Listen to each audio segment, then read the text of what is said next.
Hi guys, good morning every one. ಮತ್ತು ಹೇಗಿದ್ದೀರಾ ಎಲ್ಲರೂ? ಹೆಂಗೆ ನಡೀತಾ ಇದೆ ನಿಮ್ಮ ಫಿಟ್ನೆಸ್ ಜರ್ನಿ? ಚೆನ್ನಾಗಿ ನಡೀತಾ ಇದೆಯಾ?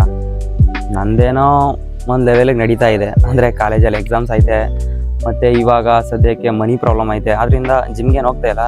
ಬಟ್ ಪ್ರೆಸೆಂಟ್ ನಾನು ಇದೇ ಮೇಲ್ಗಡೆ ಟೆರೆಸ್ ಐತಲ್ಲ, ಜಿಮ್ ಮೇಲ್ಗಡೆ ಇದೇ ಜಾಗದಲ್ಲಿ ವರ್ಕೌಟ್ ಮಾಡ್ತಾ ಇರೋದು. ಮತ್ತು ಏನೋ ತಿಂತಾ ಇದ್ದಾನಲ್ಲ ಅಂತ ಯೋಚನೆ ಮಾಡ್ತಿದ್ದಾರಾ?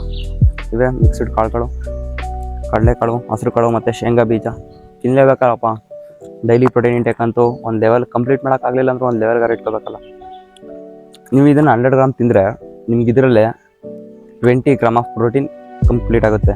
ಅಂದರೆ ನೀವೀಗ ನಿಮ್ಮ ಬಾಡಿಗೆ ಎಷ್ಟು ಪ್ರೋಟೀನ್ ಬೇಕಂತ ಹೆಂಗೆ ಗೊತ್ತಾಗ ಹಿಡಿಯೋದು? ಈಗ ನಿಮ್ಮ ಬಾಡಿ ವೆಯ್ಟ್ ತಗೊಳ್ಳಿ. ಅಂದರೆ ಈಗ ನನ್ನ ಬಾಡಿ ವೆಯ್ಟ್ ಬಂದುಬಿಟ್ಟು 60. ಈಗ 60 × 2 ಅಂದರೆ 120 ಆಗುತ್ತೆ. ಅಂದರೆ ನನ್ನ ಬಾಡಿಗೆ ಪ್ರೋಟೀನ್ ಇಂಟೇಕ್ 120 ಗ್ರಾಮ್ ಬೇಕಾಗುತ್ತೆ.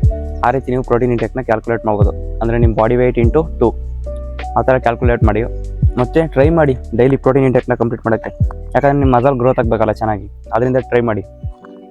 ಮತ್ತು ಇದೇ ರೀತಿ ಸೋಯಾಬೀನ್ ಮತ್ತು ಎಗ್ಸು, ಒಂದು ಎಗ್ಗಲ್ಲಿ 6 ಗ್ರಾಮ್ ಆಫ್ ಪ್ರೋಟೀನ್ ಇರುತ್ತೆ ಗೈಸ್.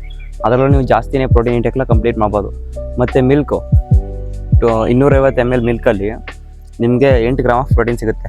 ಅಂದರೆ ನೀವು ಒಂದು ಮಿಲ್ಕ್ ಶೇಕ್ ಮಾಡಿದಾಗ ಟೋಟಲಿ ನಿಮಗೆ ಎಲ್ಲ ಇಂಗ್ರೀಡಿಯೆಂಟ್ಸಿಂದ ಒಂದು 30 ಗ್ರಾಮ್ ಸಿಗುತ್ತೆ. ಜೊತೆಗೆ ನೀವೇನಾದರೂ ಪ್ರೋಟೀನ್ ಪೌಡರ್ ಏನಾದರೂ ತಗೊಂಡ್ರೆ ಅಂತಂದರೆ, ನನ್ನ ಪ್ರಕಾರ ಪ್ರೋಟೀನ್ ಪೌಡ್ರ್ ಇದ್ದರೆ ಪ್ರೋಟೀನ್ ಇಂಟೇಕ್ ಕಂಪ್ಲೀಟ್ ಮಾಡೋಕ್ಕೆ ಆಗಲ್ಲ ಅನಿಸುತ್ತೆ. ಏನಕ್ಕಪ್ಪ ಅಂತಂದರೆ ನಾನು ಪ್ರೋಟೀನ್ ಪೌಡ್ರ್ ಯೂಸ್ ಮಾಡಿದ್ರು ಕೂಡ ಪ್ರೋಟೀನ್ ಇಂಟೇಕ್ ಕಂಪ್ಲೀಟ್ ಮಾಡೋಕ್ಕಾಗ್ತಾಯಿಲ್ಲ ನಿಜವಾಗ್ಲೂ. ಮತ್ತು ಗೈಸ್, ಫಾಲೋ ಮಾಡಿ DJ ಕನ್ನಡಿಗನ. ಡೈಲಿ ಒಳ್ಳೊಳ್ಳೆ ಕಂಟೆಂಟ್ಸ್ನ ಅಪ್ಡೇಟ್ ಮಾಡ್ತಾ ಇರ್ತೀನಿ ಬಾಡಿ ಫಿಟ್ನೆಸ್ ಬಗ್ಗೆ ಅಂತ ಹೇಳ್ತಾ ಮುಂದಿನ ವಿಡಿಯೋದಲ್ಲಿ ಸಿಗೋಣ. Bye guys.